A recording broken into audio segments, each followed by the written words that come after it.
it is my pleasure this morning to speak to you about a rather important topic, and we're going to get right into it. How are we doing? Yes, we're up. Good.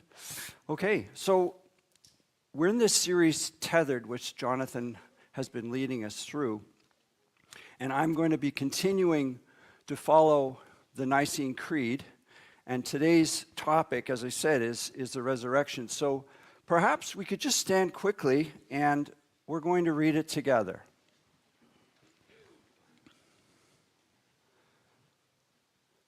Okay. For our sake, he was crucified under Pontius Pilate. He suffered death and was buried. On the third day, he rose again in accordance with the Scriptures. He ascended into heaven and is seated at the right hand of the Father. Thank you. You can sit down.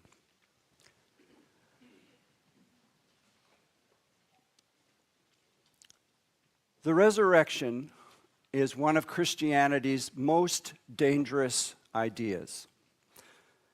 If you're wondering why do I use the word dangerous, because it is a world-transforming idea. It is a cut across everything that everyone thinks idea. It is a change history forever idea. That's pretty dangerous.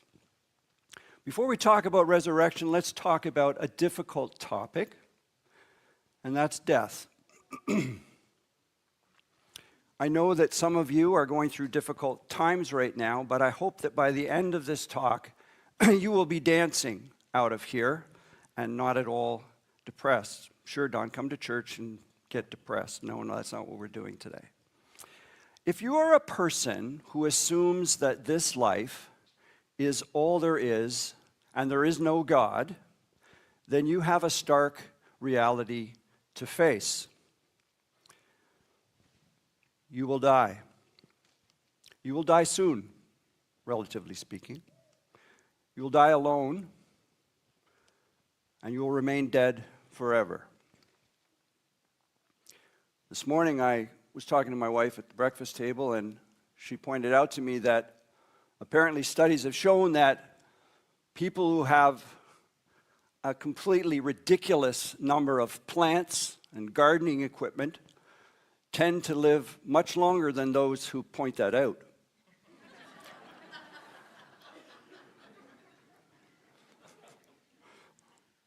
To which I said, uh-huh. But wait, you know what? On this topic, it's actually much worse than that. The individual dies. Humanity collectively goes extinct.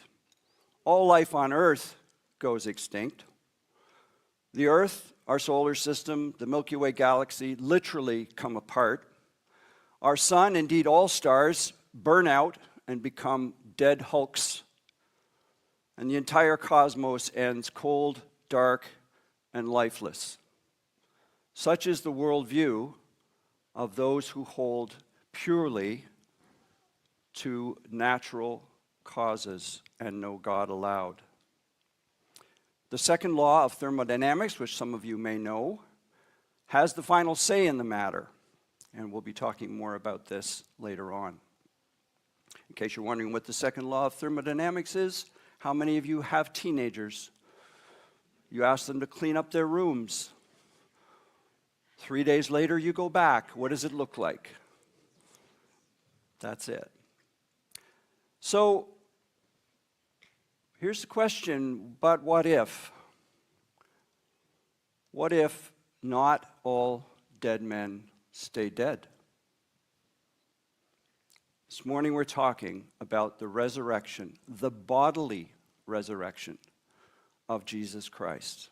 From 1 Corinthians 15:14, if Christ has not been raised, our preaching is useless, and so is your faith. This idea that Jesus rose from the grave bodily was the central point that Paul made in a number of his letters, and in fact goes so far as to say, if he didn't, then everything we're talking about is a complete and utter waste of time. He went on to say that we're actually fools. when I was creating this slide, I was looking for a picture, and it was one of the sort of grave clothes on the stone slab with a dove flying upwards. And I went, no, he rose bodily. That's the whole point. People often ask me what I think is the most powerful evidence for the existence of God. And I would say to you, there are two things that I typically talk about. The first is the origin and the design of the universe. And the second, equally important, is the resurrection of Jesus. The bodily resurrection of Jesus is literally the bedrock of the Christian faith. And for many, it is the pivotal truth that brings them to faith. But if Jesus' bodily resurrection is the bedrock of our faith, then we all need to know how to present the resurrection as a historical fact and to defend it against skeptical challenges. We're coming up on Easter, and that's the best time to talk about this. So I'm getting you a little bit ahead so you're prepared. The question is, can you do that?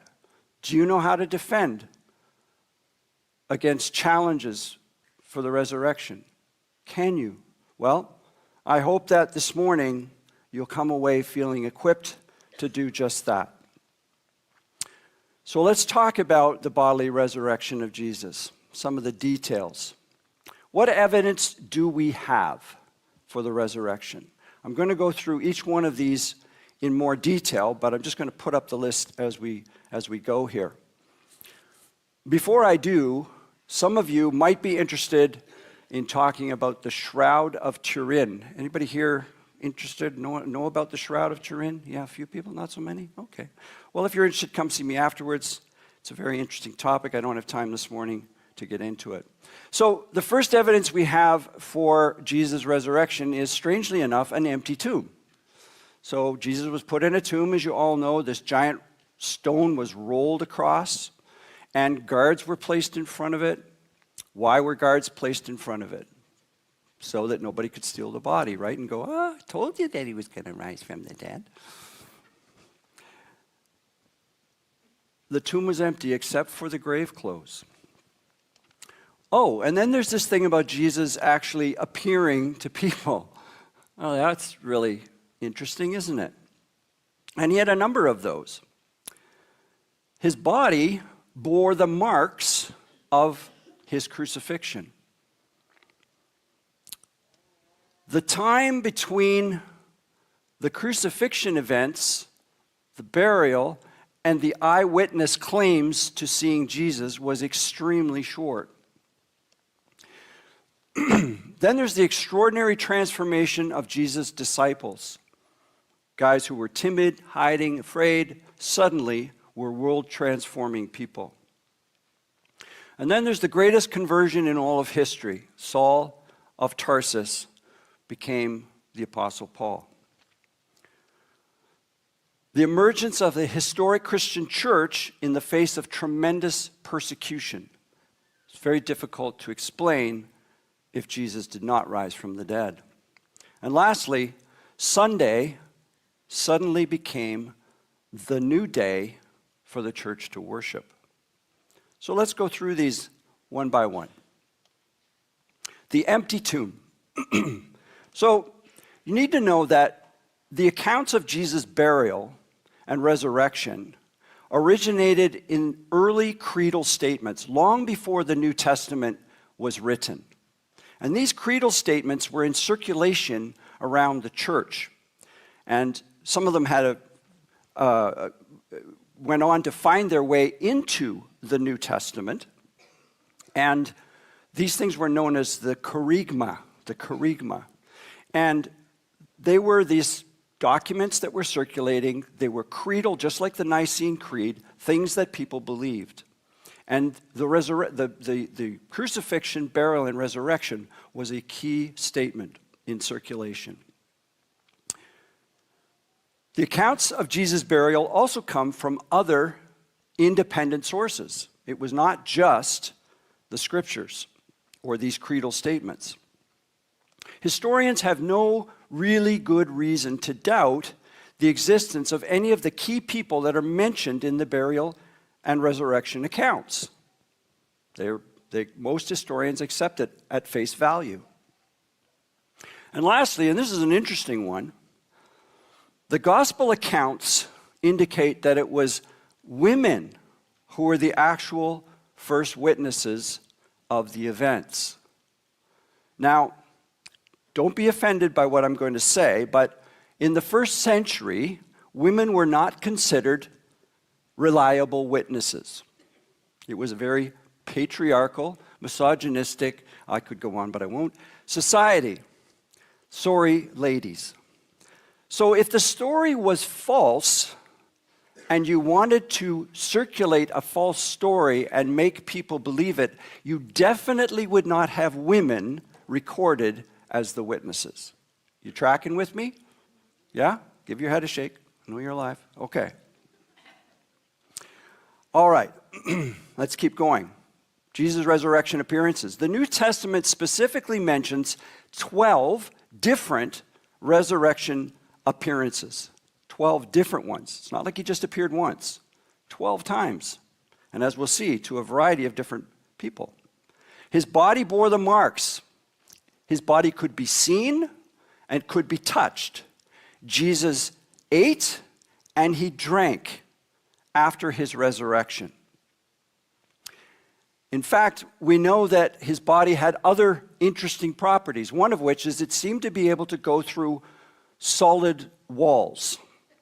Okay? So I have here a baseball with me, and don't worry, I'm not going to throw it.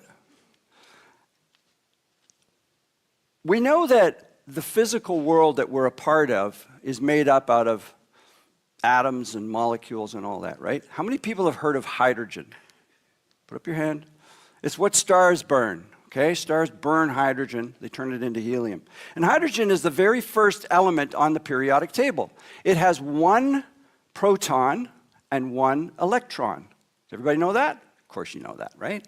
You all went to school. So here's a question.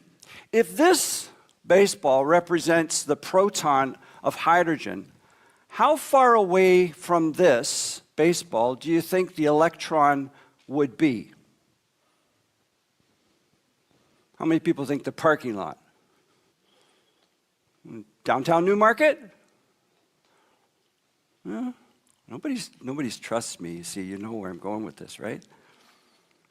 If this was the proton of hydrogen, the electron would be approximately 385 kilometers away, which is Detroit, Ottawa, Syracuse, New York. That's a pretty big circle. What's my point? My point is that this world is mostly made up out of what? Empty space. So Jesus wasn't this ghost-like figure that went through walls. The walls were ghost-like, and he just passed right on through. Cue our bodies in the future. What are they going to be like? That's just a teaser. Jesus appeared to men and to women, to friends and to enemies, to individuals, small groups, large groups, indoors and outdoors, mornings and evenings. He got around. He appeared to some people once and to others multiple times. Okay, what about the time between the events and the claims? The Apostle Paul, claims that he saw the risen Messiah. Paul further claims that prior to this experience, he'd received first-hand testimony from others who were eyewitnesses. You all understand how important an eyewitness is, right? It's way better than hearsay, isn't it? An eyewitness is someone who was there. Those earlier eyewitnesses included Peter, all 12 of the disciples, more than 500 other Christians, the Bible tells us, James, Jesus' brother, half-brother, all the apostles, including Matthias, who replaced Judas Iscariot. That's a lot of people. What's my point? My point is that there was not enough time from when Jesus was buried and rose again for a myth to develop. A myth is something that generally grows over hundreds of years. There simply wasn't enough time for Jesus to be a myth. What about the transformations of people? So here we have these followers of Jesus, and if you've ever seen The Chosen, you kind of get a pretty good sense of what these guys were like, right? They're fumbling and bumbling and saying the dumbest things, especially Peter. And they were scared, they were afraid. They were afraid of the Romans, they were afraid of the Pharisees, they were afraid of the Sadducees. And they were still learning and did not understand what was about to happen when they were following Jesus. But these timid followers, including all of the apostles, suddenly became courageous preachers in the face of intense Jewish and Roman persecution. Now, we know that part of the reason that transformation happened is because they were filled with the Holy Spirit. Fair enough, but it was more than that. They saw something that changed them forever. Doubting Thomas became believing Thomas. Remember the story? Jesus appears in the room. He says, Thomas, come here. Have a look. Have a look at my arms. Have a look at my feet. And Thomas said what? Lord, I believe. James, who was the family skeptic and brother of Jesus, he became the leader of the entire Jerusalem church. The greatest conversion in history, Saul, becomes Paul, as I mentioned earlier. Why? Because of something he saw. And the church arises in the face of persecution. Normally, when persecution comes, it's the end of a movement. But in this case, it was like pouring gasoline on a fire. Tradition tells us that a number of the disciples were actually martyred for their claim of Jesus' resurrection. Think about that for a minute. If it was an elaborate hoax, wouldn't at least one of them have finally said, oh, I give up, you're right, we made up the whole thing. Please don't let me suffer anymore. No, not one of them. And they weren't the only ones that perished with this claim as their last breath. The question is, how do we explain these things if they didn't really happen? What about Sunday becoming the new day of worship? So the Sabbath was, and still is, celebrated from sundown on Friday to sundown on Saturday. Is that right? Amongst Jewish people, this is standard. That is Shabbat. Most of the early believers were Jewish. So for them, that was their tradition, passed down through literally 2 millennia or more. So there's no theological or ceremonial reason for Jews to suddenly start regarding Sunday as a special day. Something changed all of that.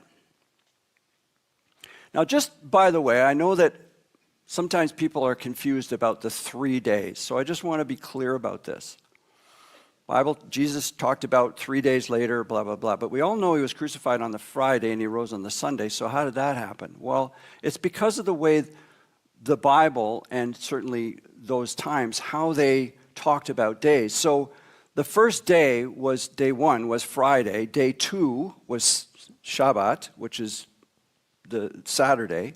And Sunday is day 3. So it's not 3 times 24 equals 72 hours. From death to resurrection is just 3 days as Jewish people would have counted the days. Okay.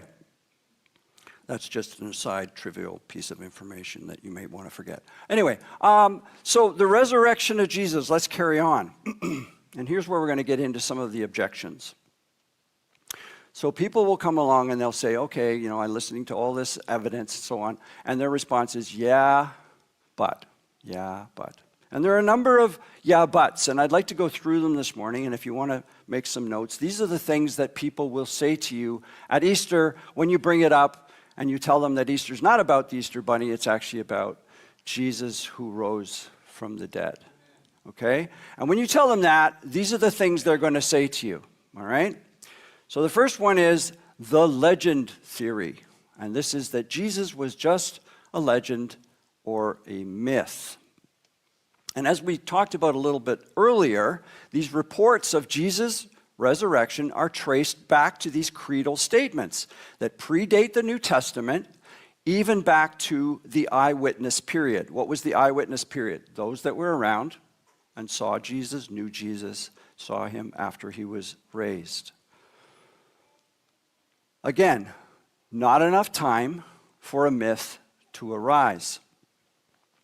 What's really interesting is that the apostles openly acknowledged the difference between a myth and facts. They strongly asserted that they were eyewitnesses. Peter said in 2 Peter 1, verse 16 to 18, he said this, "We did not follow cleverly devised tales, but we were eyewitnesses." So here's Peter saying, hey, telling you, we didn't make this stuff up. We saw it. The second, or the last point here is that biblical writings are not mythological in their style. If you read the book of Acts, it's almost like, a cold case detective doing his work. And it's forensic in its style. It's not mythological. It's not, in the beginning of time, a giant dragon belched forth the earth from its belly. No, the Bible's nothing like that. It's about, I spent all my time doing all this investigation and I wanted you to know the facts and blah, blah, blah. That's what the Bible's like. It's amazing. The other thing that you might hear about is the good old-fashioned Da Vinci Code or something like that. Someone will bring up the Da Vinci Code, right? And I just want to talk about that for a moment.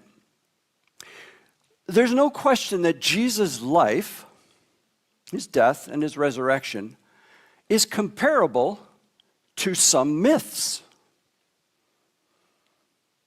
But the problem with books like the Da Vinci Code is that they make an erroneous conclusion, and that is, if Jesus' life was like the myths of, say, Osiris or whatever, then he must have been a myth too. Wrong. And this is what's known as nugget logic. A nugget logic goes like this. If I can find a little nugget of gold, then I can claim an entire gold mine of lies. And that's what books like the Da Vinci Code do. They look for those little things that are similar, and then they claim that everything about Jesus, everything about Christianity is just a myth. And you need to see through that myth and be ready for it. Okay, yeah, but. Here's another yeah, but. This one's called the fraud theory. Someone stole the body. Okay? Seems pretty straightforward, doesn't it? If your whole case is built on having a body, then just get rid of the body. The funny thing about this is that the Bible actually mentions this idea first, okay? In Matthew 28, it talks about the authorities paying off the Roman soldiers to do what? To lie, exactly. And to say that the disciples took the body. So if the authorities stole the body, when the disciples claim he's alive, what do you do? Produce the body, right? If the disciples stole the body, there's nothing to gain and everything to lose, if that's true. And we've already talked about how most of them went to their deaths, claiming that Jesus did rise. This theory is mostly rejected, even by the most ardent critics. Okay, here's the third one. The wrong tomb theory. They went to the wrong tomb. Okay? Again, could the women, in their grief, have gone to the wrong tomb? The answer is yes. They could have. Of course they could have. They could be so distraught that they just, completely lost it and they were in the wrong place. However, if they did go to the wrong tomb, don't you think that they would have corrected that? Somebody would have come along and said, "Oh, Mary, sorry, but you zigged when you should have zagged. It was to the right, not the left." It would have been corrected. There were way too many witnesses of where Jesus had been laid. And we could ask, so that means the soldiers also guarded the wrong tomb, right? You can see how this is getting more and more preposterous. And let's assume that that was true as well. Well, then all you have to do again is have the authorities produce the body. Okay. Yeah, but maybe Jesus was in the tomb, but then he was moved. Okay? This is actually a twist on the wrong tomb theory. So let's talk about this for a minute. Actually, reburial was quite common in ancient Israel. But it wasn't done by relocating the body. And I'm going to explain what was done in a minute. There's no evidence for this theory at all. The Bible actually gives significant detail to the tomb itself. It talks about who was involved in the ownership of this tomb, Joseph of Arimathea.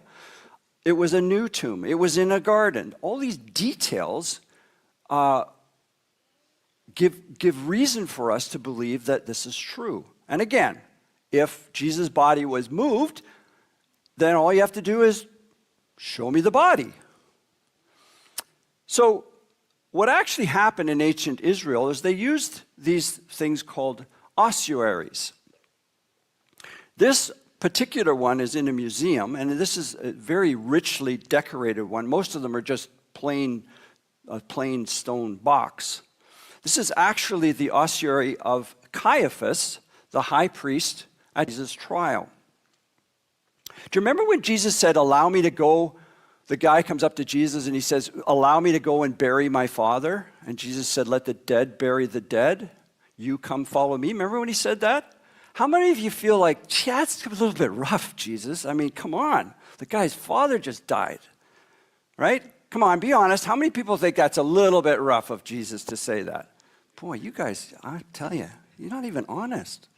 Okay, so what they did was, after burial and the decomposition of the body, which took approximately a year, the bones would be placed in these ossuaries and then placed in a commemorative place. Okay? Sounds really icky, doesn't it? But this was practice. If you go to Jerusalem today, you can see all kinds of these. And there, more than 10,000 ossuaries have been found. Okay? So when the guy said, "Allow me to go and bury my father," he wasn't saying to Jesus, I just need a weekend. He was saying, this process is going to take a year. Jesus knew that, and he's going, "I ain't got a year. You come follow me." Right? I hope that helps you to understand Jesus being a little bit hard on the poor guy.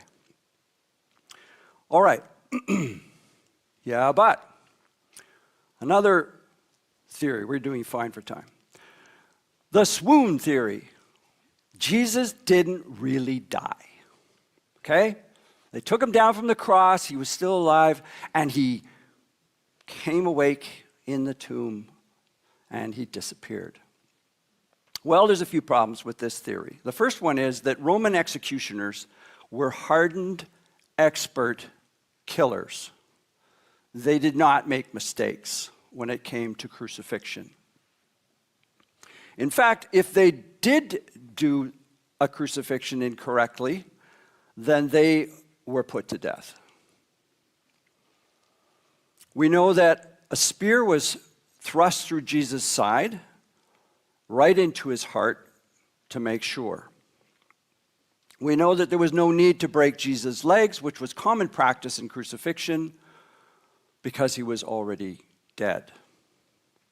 The reason why they broke the legs of people on crosses is so they couldn't push up to get a breath of air. It was very hard to breathe.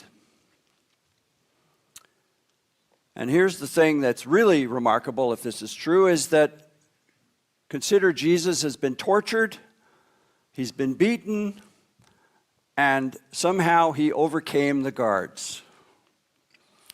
Not only that, but a man in critical condition was able to convince his followers that he had gloriously triumphed over death. No, not at all reasonable. Nothing that we know about Jesus would indicate that he was a fraud, and no historian would accept that. They may not believe he said that they may not believe who he says he is, but they would never accuse him of being a fraud. Okay. One more. The hallucination theory. Jesus' followers were smoking the devil's salad. Really? Everyone? Okay, remember, we have numerous resurrection accounts by a wide variety of people at various times and places, under different circumstances, over 500 at one time, etc., etc., etc., right? The disciples saw, heard, touched, conversed, and ate with Jesus. Here's an interesting fact. The disciples, being Jews, were actually predisposed to not believe in an individual rising from the dead. That is not traditional Jewish thinking. Jewish people tend to have a more generalized, and this is still today, view of resurrection, that one day there will be a broader resurrection, but the idea of an individual was not something that they had conceived of. So for them, it was just as shocking as it was to everyone else. And lastly, the vision theory, and that is that Jesus was actually a disembodied vision. Okay? And again, how do we explain the disciples' very real physical encounter with Jesus after his resurrection, if that's true? Over 500 people claim to have seen Jesus. Could all of these people had this, vision experience, this non-corporeal experience of Jesus? Is that possible? All of them? So how do we explain the resurrection? After 2,000 years since Jesus' life, death, and resurrection, bodily resurrection, the most reasonable explanation for the events surrounding his life, death, and resurrection is that the disciples told the truth. Jesus was raised bodily from the dead. It's the most reasonable conclusion. This idea that Jesus rose bodily from the dead is dangerous because Christianity uniquely claims that death has been conquered. And that not only Jesus was resurrected, but all believers will be resurrected one day. Did you know that? This is a radical idea. And it gives us hope. The claim that Jesus rose from the dead has profoundly impacted Western civilization for 2,000 years. What year is it? What year are we in? 2020. Oh, what's that number related to? Oh, yeah, that Jesus guy. I remember, have you guys seen the clip that normally runs around at Christmas time with the two guys talking about Jesus? They're trimming the tree. And the one guy's talking about baby Jesus, And then the other guy mentions about, Jesus dying on the cross. And the guy goes, wait a minute. You mean baby Jesus and cross Jesus are the same guy? It's hilarious. You got to see it. So skit guys, I think is the name of the guys that do it. There is no way to explain that you're sitting here today if the resurrection is false. You can't explain it. And I wanted to tell you that in my own life, this was the turning point.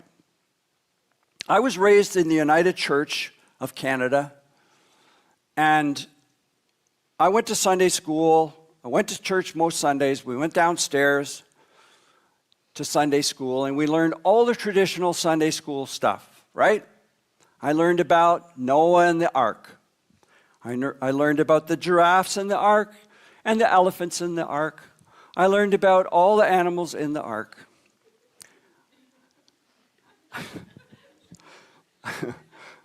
I learned about Samuel, worshiping in the temple. I learned about the Jews leaving, doing the Exodus from Egypt. I learned about the disciples and following Jesus. But nobody told me that he was alive.